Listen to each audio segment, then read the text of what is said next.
নমস্কার, আমি বিথি। আমরা বিকেলবেলাতে আজকে যাচ্ছি বীরভূমের যে 51 সতীপীঠের মধ্যে অন্যতম সতীপীঠ আছে কঙ্কালীতলায়।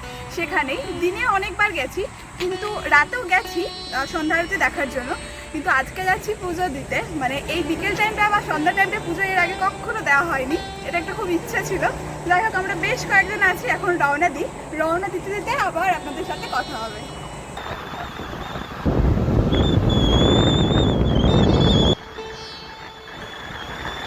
মন্দিরে যাওয়ার পথে দোকান থেকে আমরা মিষ্টিও কিনে নিয়েছিলাম নিজেদের পছন্দ মতো।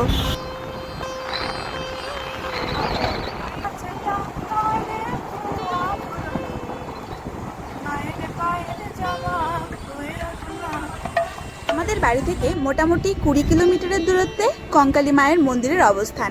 মেন রোড থেকে মাত্র 1 মিনিটের হাঁটা পথ গেলেই মা কালীর মন্দির পাওয়া যায়। পৌঁছেই গাড়ি পার্কিং আমাদের প্রথম ডিউটি।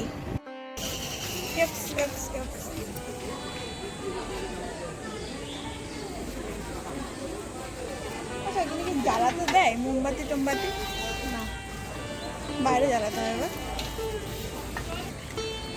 বাড়িটা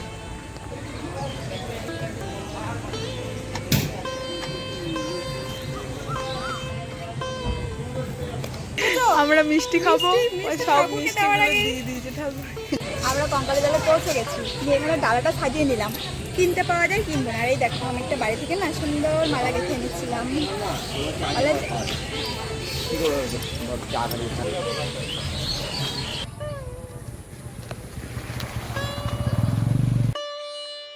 দুপুরবেলাতে দোকান বন্ধ করে এসে গ্রামের যে বাড়িগুলোতে জবা ফুল গাছ লাগানো আছে সেখানে গেছিলাম জবা ফুল কালেক্ট করতে।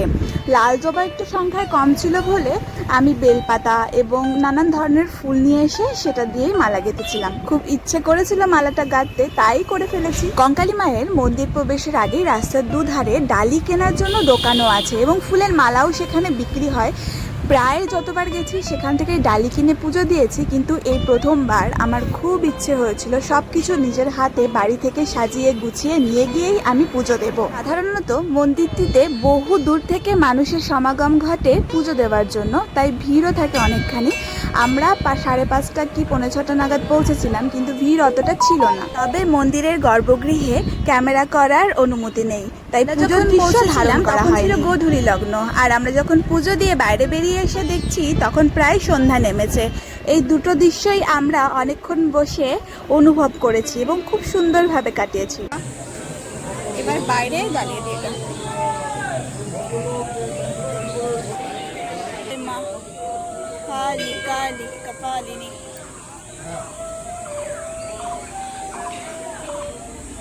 এই কুণ্ডটাতে মায়ের কোমরের অংশ পাওয়া যায়, এখানে সেটা নিমজ্জিত আছে বলে মনে করা হয়।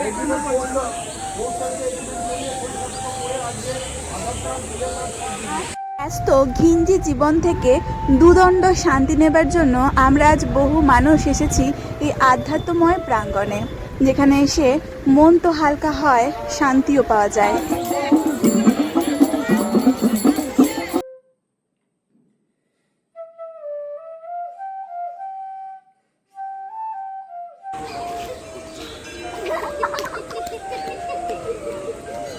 ভালো লাগছে। এ প্রসাদ খেয়ে নি একটু বাড়া। মিষ্টিগুলো সব নিয়ে নিয়েছে না? হ্যাঁ, আমাদের গোটা মিষ্টি লাগবে।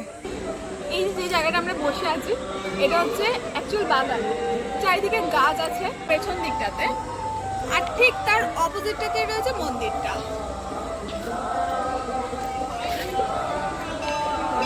আর এইখানে বসে আছি। এবার এক জায়গা থেকে আরেক জায়গায় যাবো, যেখানে সন্ধ্যা আরতি হয় সে জায়গাটায় যাবো। একটু পরেই আরতি আরম্ভ হবে, এখনো শুরু হয়নি। এখানে এখন বসি, তারপরে যাবো। যাচ্ছে, হ্যাঁ, যে জায়গা দখল করছে।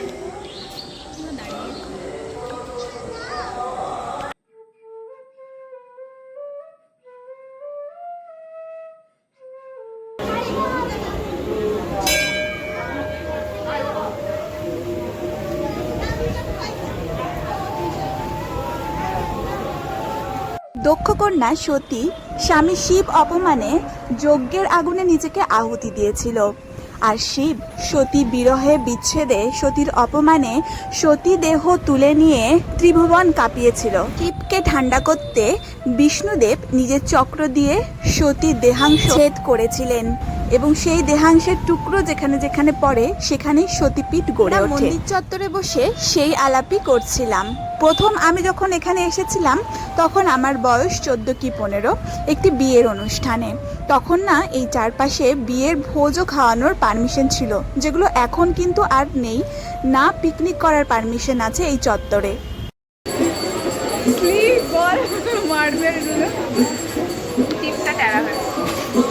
আমারটা কিন্তু সুন্দর দিয়ে দিয়েছে। এখনো পুজো চলছে। কটা বাজে? আরতি শুরু হয়ে গেছে। মন্দির প্রাঙ্গণে শান্তিনিকেতন স্পেশালিস্ট দোকানপত্রে জিনিসপত্রগুলো বসে। আর এই দেখো কত মানুষের আশা ভরসা এইভাবে বেঁধে রাখা আছে পূরণের জন্য। মন্দির চত্বরের পাশ থেকেই বয়ে গেছে কোপাই নদী। সেই কোপাই নদীতেই সন্ধেবেলায় সন্ধ্যা আরতি করা হয়। সেই আরতি দেখার জন্য বহু মানুষের সমাগম ঘটে। আমরাও ঝটফট করে এসে একটা জায়গা নিয়ে নিলাম সেই সন্ধ্যা আরতি দেখার জন্য। ঠিক পাশ থেকেই যে কোপাই নদীটা বয়ে গেছে সেটা বোঝা যাচ্ছে না রাতের অন্ধকারের জন্য। আর এই যে সুন্দর করে সাজানো আছে সেখানেই সন্ধ্যা আরতি শুরু হলো। সকাল 6টা থেকে সন্ধে 8টা পর্যন্ত এই মন্দির গৃহ খোলা থাকে এবং পুজো করা হয়। আর এই সন্ধ্যা আরতির সময় চিটচিট করে বৃষ্টি পড়ছিল। এই ঝিরঝিরে বৃষ্টিতে মনকে এত বেশি শান্ত দিচ্ছিল, মনে হচ্ছিল কেউ শান্তির জল ছিটিয়ে দিচ্ছে। কোপাই নদীর ফুরফুরে হাওয়া, বহু ভক্তের এক পলকে সন্ধ্যা আরতি দেখে যাওয়া, ঝিরঝিরে বৃষ্টি, কেমন যেন একটা শান্ত পরিবেশ, সব মিলিয়ে এক মুহূর্ত সৃষ্টি করেছিল যা বড়ই অসম্ভব সুন্দর। চলুন এবার এক মুহূর্ত শুধুমাত্র এই সন্ধ্যা আরতি দেখে নিই।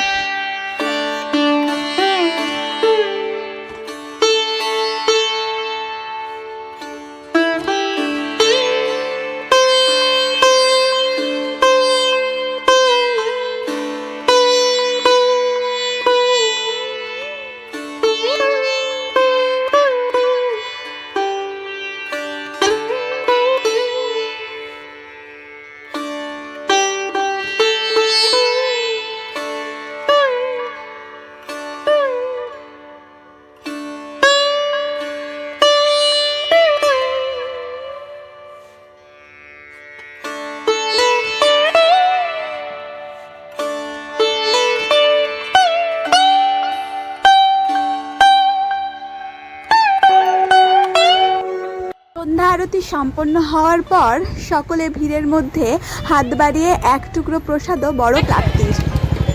আমাদের পুজো দেওয়া শেষ, আমরা এখন বাড়ি যাব। মোটামুটি আমরা দেখলাম সন্ধ্যা আরতি। এদিকে প্রচুর খাবারের দোকান আছে, ভিড় পড়েছে, কিন্তু আমরা এখানে খাবো না। আমরা কোথাও একটা গিয়ে খাবো, কোথাও একটা গিয়ে চলো। 7:30 বেজে গেছে, বৃষ্টিতে গাড়ি ভিজেছে। আমরা বৃষ্টিতে ভিজে ভিজে সন্ধ্যা আরতি দেখেছি। আমরা রওনা তো দিয়েছি, বাট প্রান্তিক স্টেশনে আমাদেরকে দাঁড়াতে হবে। ট্রেন ঢুকে গেছে, গেট পড়ে গেছে। রাজশ্রী তোমার জন্যে চল সামনে দাঁড়ায়, নয়তো অনেক পেছনে পড়ে যাবো আমরা।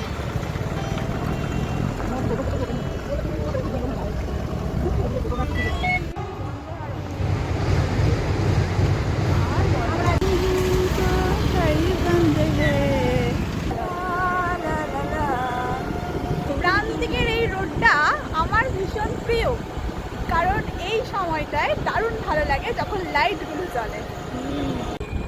আমরা অনেকটাই চলে এসেছি বাবা। এই রাস্তাটায় আসলে আমার একটা গান খুব পায়, গান পায়। এই পথ যদি না শেষ হয় তবে কেমন হতো তুমি বলো তো, পৃথিবীটা স্বপ্নের দেশ হয় তবে কেমন হতো তুমি বলো তো। লা লা লা লা লা। মনটা যে উৎফুল্লে ভরে গেছে আর আমরা হুল্লোড় করেছি তা এতক্ষণ আমার ভুলভাল গানের লিরিক্স আর সুর শুনেই বোঝা গেছে। এরপরে খুব খিদে পেয়েছিল, তাই জন্য কোয়েল নিয়েছে একখানা মোমো আর আমি নিয়েছি স্পেশাল ফালুদা। কিন্তু আমার স্পেশাল ফালুদায় ও আবার ভাগ বসিয়েছে, আমি কিন্তু ওর মোমোতে মোটেও ভাগ বসাইনি, কারণ আমি ঠিকই করে নিয়েছিলাম ঠান্ডা কিছু খাবো। আজকের বিকেল থেকে রাত পর্যন্ত আমরা দারুণ সময় কাটিয়েছি। ঠিক গরমের পরে দমকা হাওয়ায় যে ঠান্ডা অনুভূতিটা দেয়, একদম অমন। আইসক্রিম টাইসক্রিম সব খেয়ে নেওয়া ভিডিও সব দেখ কি অবস্থা ভুলে গেছে একটু ভাগে পেলাম না। চলো কষ্ট পেও না মামুনি।